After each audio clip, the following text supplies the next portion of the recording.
Anong nangingialam? Wala akong pinakikialaman, ha? Pinatay mo tatay ko. Eh paano? Ang daming satsat ng tatay mo. Ay mainipin ako. Eh di pinatay ko. Gusto mo ikaw susunod ko? Ha? Timondo ka? Ano? Pati si Boss Mayan namatay dahil sa'yo. Patay na kita. Ibababa niyo ang mga baril na yan o itutumba ko kayong dalawa!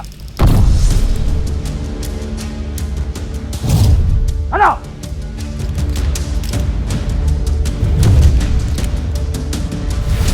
Malinaw ang utos ko, Ivan. Kung hindi ka nakialam, pinaglalamayan na dapat si Lolo ngayon.